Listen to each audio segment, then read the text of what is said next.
And this podcast is brought to you by the Repost Network. Repost Network. Monetize your SoundCloud content.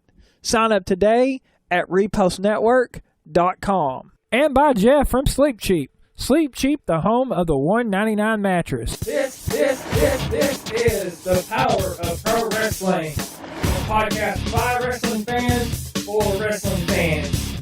Thank you for listening and enjoy the show. Coming up today, we're discussing if WWE should reinstate the draft and have another brand split. Plus our top 5 moments and rapid fire next on the Power of Pro Wrestling podcast.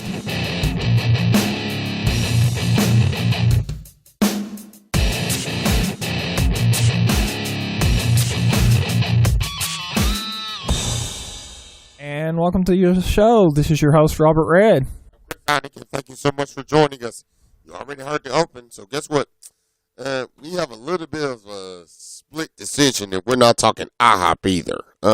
Would you mind explaining this? Okay, well, during the mid-1990s, the WWE was in a wrestling war with WCW on Monday nights. After losing for 86 weeks in the ratings to WCW, WWE was finally able to come back and eventually win what was to be known as the Monday Night Wars. After the purchase of both WCW and ECW in 2001, WWE had acquired a massive amount of talent, which eventually led to a draft lottery and brand split in 2002. The brand split ended in 2011, leading to the Raw and SmackDown rosters being reunited. With the influx of talent into NXT, many believe it is time to reinstitute the draft lottery and have another brand split. So, Cornbread, I wanted to kind of get your opinion. And there's been a lot of rumors in the wrestling world that a lot of fans and WWE are considering bringing back the draft lottery for the information that I provided you. So do you think it would be a good idea for WWE to reinstate the draft lottery right now and have a brand split and have separate rosters for both Raw and SmackDown? No, and I'm going to tell you why. Here's the big difference between the brand split then and having a brand split now. The brand split then did not involve one company until 2006, and there was the new ECW. The brand split worked then simply for the fact that everybody felt like they were the main event. Everybody. And everybody felt like they were a draw. Very quickly, I'll even give you some household names as far as brand splits are concerned. And the brand split would not work today simply for the fact that you're on one network. If it was on 2 different networks, I understand. But one network, no. Here's an example. Guys who became household names very quickly. Household names. I'm talking Mysterio. Most people will argue that, hey, he became a household name in WCW. That's fine. But in WWE, he became a household name just like Cena, just like Orton, just like Taker, and just like Angle and Benoit for one reason. It was broadcast television. Raw had, how about this, 6 WCW guys. Pretty much Raw felt like an all WCW product. SmackDown, on the other hand, had the WWE feel to the product. And every single McMahon was included. And I mean was included on the SmackDown brand split, whereas the Raw brand split only included Bischoff. So now, pretty much everybody don't feel like a main eventer. And then you birth the best Divas division of all time. It happened during the brand split. Not now. Now the best women's division in WWE is the NXT. So compare the brand split then to now. Raw had Spike TV, TNN, and SmackDown had UPN, broadcast television. Now look at what's happened. Raw and SmackDown are on USA. So it would not work. Yeah, I'm in agreement with you, and like I've actually had this discussion with the person who actually submitted this question. This is actually a fan-submitted question from my friend James. That's an excellent question. So I'm glad he submitted the question. You fans can do it as well. So, he's all in favor for the brand split. He thinks it should happen, and I think a lot of wrestling fans feel that. The only reason that I can see that they want to bring a brand split is if they do have that influx of talent. Because you got to remember, when the brand split happened, and back in 2002, the roster was busting at the seams, like I mentioned in the background. Everybody felt like a main eventer. Well, not that. It was out of necessity that it had to happen because you had You had just acquired WCW's talent and you acquired ECW's talent. A brand split was just necessary and vital. It was a necessary evil to do that. TNN, too. Keep that in mind. So, I mean, with that, you had to have a brand split with that. Well, that's true. But also keep in mind the whole ECW thing. Think about the package. You go from USA to TNN. And, I mean, I get where you're coming from, like with the whole broadcast TV versus network TV, stuff like that, or cable. To me, that has nothing to do with why a brand split wouldn't work today. Hey, there's a lot of underlying problems more for WWE that a brand split would not be a good idea. They're 50-50 booking, which I've talked about ad nauseum. I'm sure people are sick of me saying this, and I agree with them because I'm sick of saying it. No one feels like a star. It's this 50-50 booking. No one's getting over.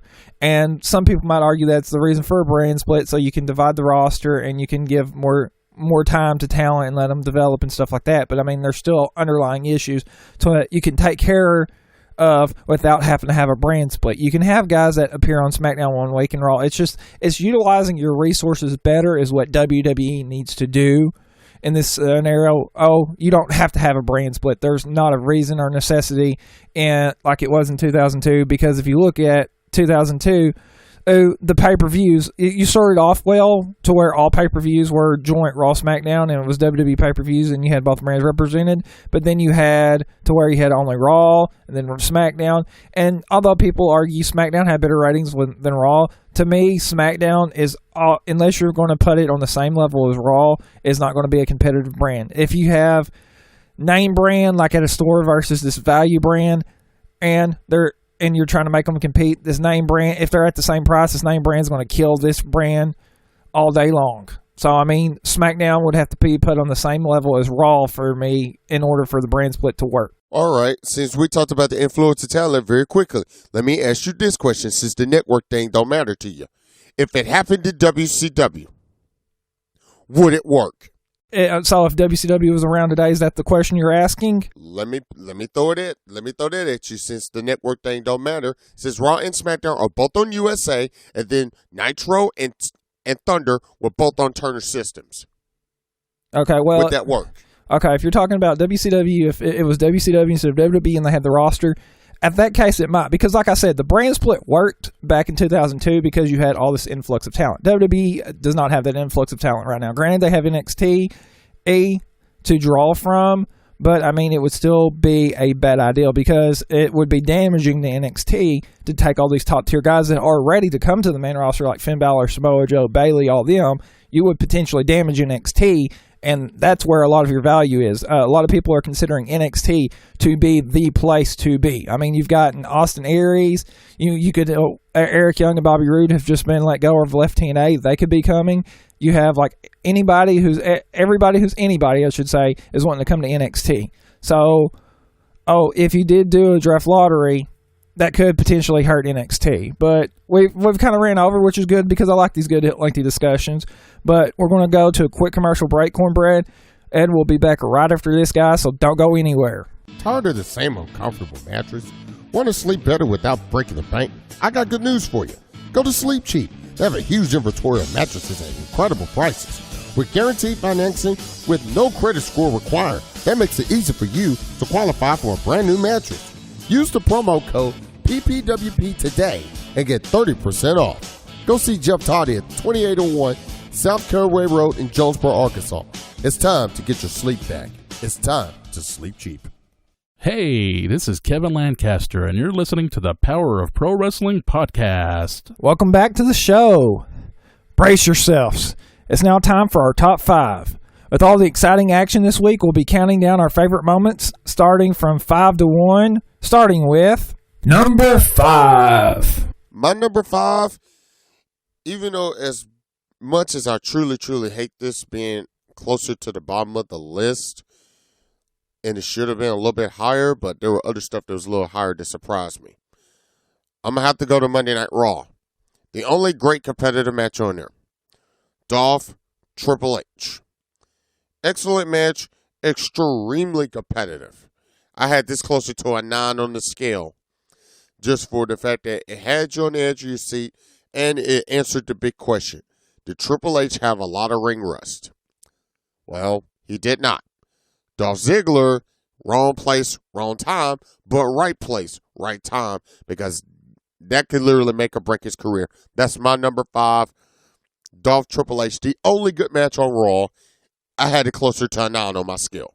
Your number 5 is? My number 5 actually is going to come from Impact Wrestling, and it's going to be between Grado and Eli Drake. Yes, we did the hand motions for you. And the reason I enjoyed this match was it was very entertaining and competitive, and I love the build to this match. It has been going on for weeks. This goes way back to the Feast or Fired, where Grado grabbed the briefcase and Eli Drake grabbed the briefcase, and Eli Drake got the King of the Mountain one, and Grado got fired.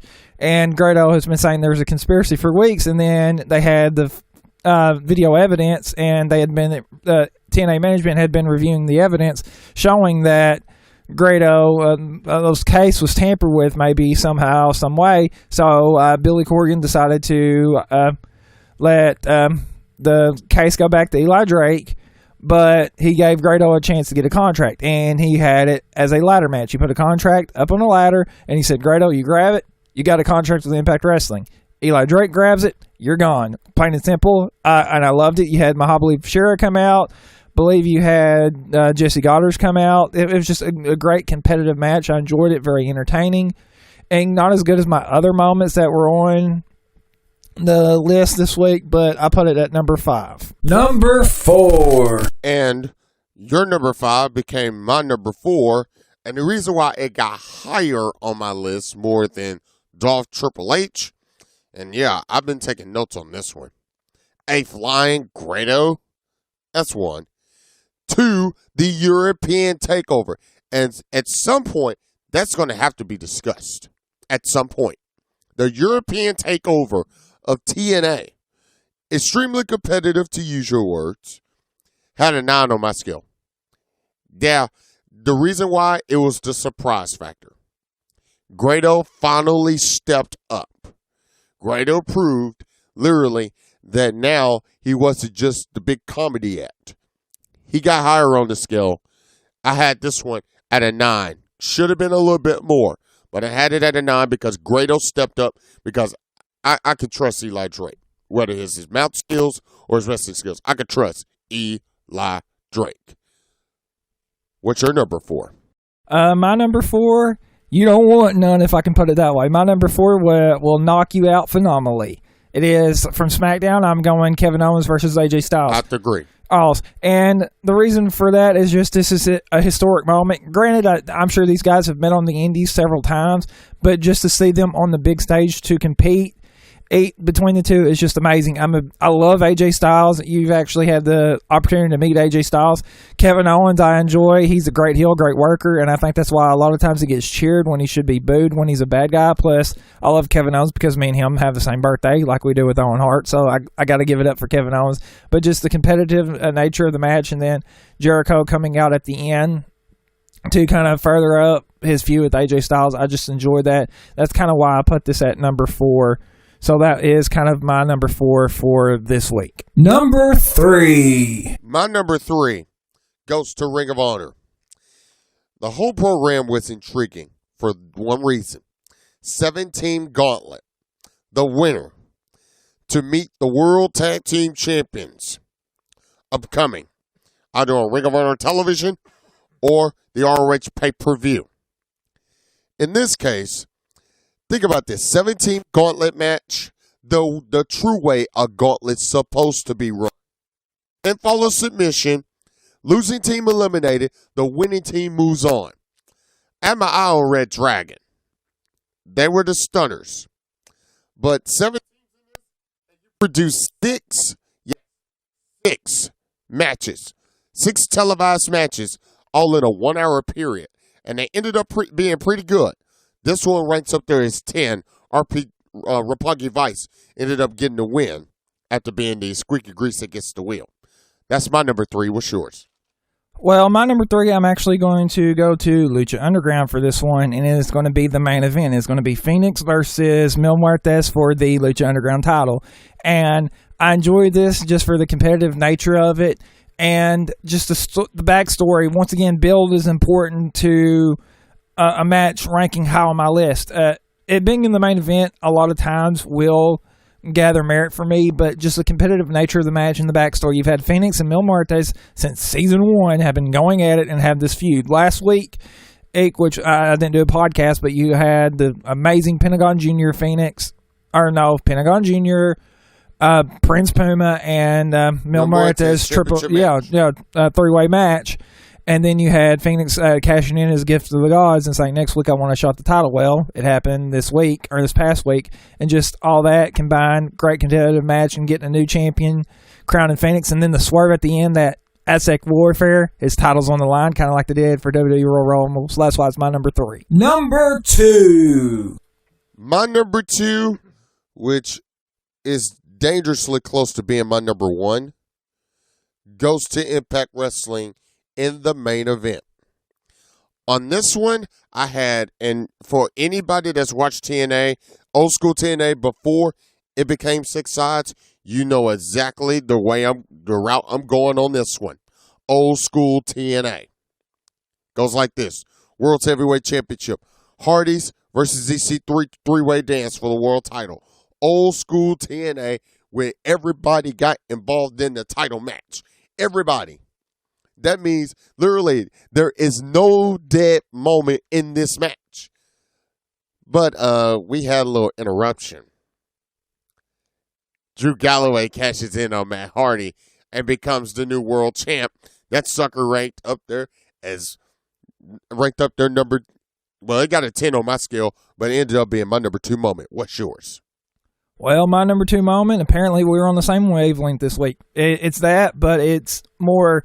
I considered the Drew Galloway a separate match, so I put the Drew Galloway-Matt Hardy thing, and just for the simple fact of the whole surprise factor of Drew Galloway coming out after Matt Hardy, grabbing the mic, and Jeff Hardy being taken out, and EC3 being taken out, and Matt Hardy's like, okay, I've got no one else to wrestle, haha, so I guess I keep the title, and then just having Drew Galloway's music hit, and it's starting to attack Matt Hardy, throws him in the ring, cashes in his Feast or Fire briefcase for the World Heavyweight title, and get a shot at the World Heavyweight title and him to win it. I mean, it was just an exciting moment. And for Drew Galloway to finally get a championship in a major company like that, I've been excited because I feel like he has deserved it for a very, very, very, very long time. So that's why I put it as my number 2 moment. Number 1. Number 1. Even though as great as Dolph Ziggler and Triple H was, and you probably may have that as your number 1, I don't know. My number 1 goes to what was your number 3, I believe. And that was the Lucha Underground Championship. From the casket match, season 1, to the rebirth of Phoenix, to the rebirth of Mil Muertes, at the end of it, right in to season 2. This thing had everything in it. And I followed Lucha Libre for a long time. Anytime the fans chant animal, animal, that tells me 2 things. 1, you know it's violent. 2, you know you're on the edge of your seat because you have no idea what the heck's going to happen next. It's one of my story of the year candidates so far, and it's my match of the year candidate so far for Lucha Underground. That's my number 1, but you're probably going to go back to WWE for your number 1 on this one, but I could be wrong. Well, you've hit the nail on the head. You know me very well. My number 1, and this, I feel insulted you put this at number 5. I felt this was the number 1 moment of the week. And the reason why I put Triple H Dolph as number 1 was you didn't have a title change. So, granted, it wasn't as special as my number 2 and number 3, but just the competitive nature of the match, the false finishes that had you on the edge of your seat was, would Dolph Ziggler actually be able to beat the champion and take the title from him? Just a great competitive match, and Dolph Ziggler, a great worker, and like I said, great match. And like you pointed out when you said it was your number 5, it showed that Triple H didn't have ring rust, and coming right off of Roadblock, having a match Saturday, to have another match on Monday, just 2 days later, it shows Triple H, even at his age, can still go. Granted, the match wasn't necessarily a match of the year candidate, but it was still an exciting match, and I feel it was probably the best moment that's happened this week. Although number 2 and number 3 were good, Grado was entertaining, but it wasn't on the same par as the Triple H Dolph Ziggler match. So, just with that, I felt that this was my number 1 moment of the week. Although you didn't have a title change in that kind of almost made me not want to put it at number one, just for the simple fact of the false finishes. It had me really on the edge of my seat more than the other two is what made me put it at my number one. But a lot of times it goes to show you you may not need a title change in order for something special to happen. Yeah, but with that is our top 5 moments of the week. We're going to go to a quick commercial break. You guys don't need to go anywhere. We have a great rapid fire that's coming up next right after this commercial break, so do not go anywhere. Tired of the same uncomfortable mattress? Want to sleep better without breaking the bank? I got good news for you. Go to Sleep Cheap. They have a huge inventory of mattresses at incredible prices. With guaranteed financing with no credit score required, that makes it easy for you to qualify for a brand new mattress. Use the promo code PPWP today and get 30% off. Go see Jeff Toddy at 2801 South Caraway Road in Jonesboro, Arkansas. It's time to get your sleep back. It's time to sleep cheap. This is The Godfather, and you're listening to the Power of Pro Wrestling. Oh, yeah, podcast. Welcome back to the show. It's now time for our fastest segment on the show, Rapid Fire. Zoom. For this edition of Rapid Fire, we'll be discussing which WWE superstars we would draft to SmackDown or Raw, starting with, I'm going to throw you a soft one, Brock Lesnar. Raw. Hot property, hot commodity, hot show. Simple enough. Yeah. I agree, it's Brock Lesnar, or he's the Beast Incarnate, and just the way they've been building him, putting him on SmackDown would be a waste, so I would draft Brock Lesnar to Raw if they did do a draft lottery, so I would do Brock Lesnar. Okay, how about we go Bray Wyatt? SmackDown. He can rebuild himself on SmackDown, and then they'll eventually push him up to Raw. He needs to be on SmackDown, in my opinion.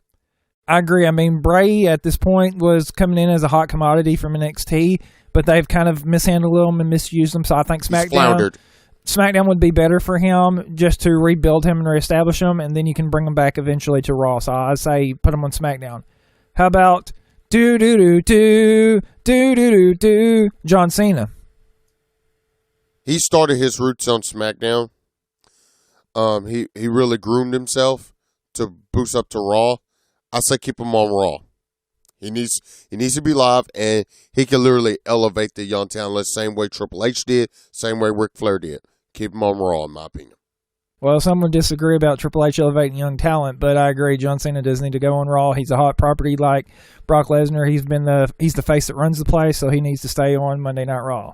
How about the one-man band, baby? Heath Slater. SmackDown. Raw is really, really not his forte, and live television is really not his forte.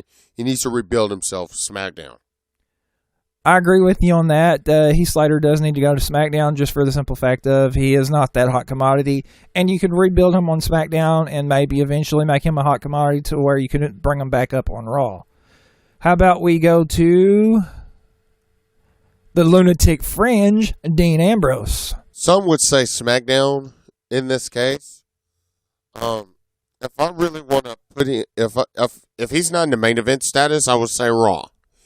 If you're gonna put him in the main event status, he needs to start SmackDown first.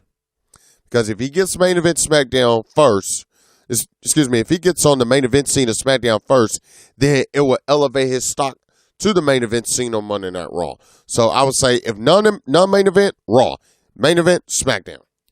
I think he needs to stay on Raw. He's becoming a very hot commodity on Raw, all in a big property that they need to use. And a guy like Dean Ambrose is the future, just like Seth Rollins is. So I think he needs a guy that needs to be on Raw because he can be that future star that can really anchor Raw down. And if they did have a brand split, so I would go Raw on that. And we're going to finish up on Adam Rose. Oh, I'm surprised you didn't throw Curtis Axel in this one. Adam Rose, SmackDown, in my opinion. Great talent in the ring, belongs on SmackDown. I agree. I would put him on SmackDown too, just to maybe reestablish him. He doesn't. Raw, I don't think would be the right place for him. I think SmackDown would be a much better place for him. So that's kind of my pick for that. I want to thank you for being on the show, Mr. Cornbread, Chris Heineken, as always. Thank you, but we got other people to thank too as far as our sponsors is concerned. Well, Elaborate. yeah, I'm going to actually let you do that. You want to thank our sponsor, Jeff from Sleep Cheap? Of course, 2801 South Caraway Road. Sleep Cheap, home of the $199 mattress, any and everything. Where the sleeping needs is concerned. All different kinds of mattresses that fit every single price for your budget. Sleep Cheap, home of the $199 mattress, 2801 South Caraway Road. Use this code PPWP, get 30% off. Yes. And also, thank you to the Repost Network. I'm going to make this short and sweet. Our last podcast that both you and me did, because they promoted it, we had our most listens to ever, so much thank you to the Repost Network for that. So we want to give you a big shout out and thank you.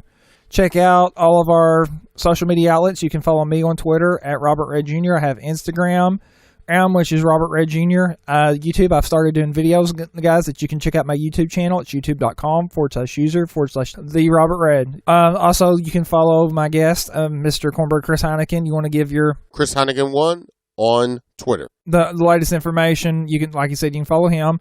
You can also support the podcast on Patreon. It's patreon.com/ppwp. We have some great rewards on there, guys. Check it out. And we have some great stuff that's going to go on Patreon. On a lot of our updates for upcoming shows and stuff like that are going to be found on Patreon. So you want to go and definitely check it out. Don't we have a little WrestleMania thing coming up? Yeah. Or WrestleMania week coming up? Yeah. That we hopefully to have our listeners tune into. Yeah. And I'm going to tell you more Talk about about it. that. Yeah. I'm going to tell you more about it on this next podcast that's coming up with The Godfather, or at least I hope to have him on this next show. Oh, but after that, we're going to do a WrestleMania roundtable. But WrestleMania week, there is plans to do a new podcast live every day. You're going to get a new one on, and it's going to either feature Cornbread Chris Heineken or maybe some of my past guests. So you definitely want to check out WrestleMania week. It's going to be worth your while. You cannot miss it. Yeah. So, and you can check that out on iTunes or on our SoundCloud channel, and it's soundcloud.com/ppwp. Also, once again, I want to thank you, Cornbread, for joining me today. And thank you for being here with us, and thank you, the audience. Yes, I want to thank you guys, the audience, and you can catch us right here next time on the Power of Pro Wrestling podcast. See ya. We will see you guys later.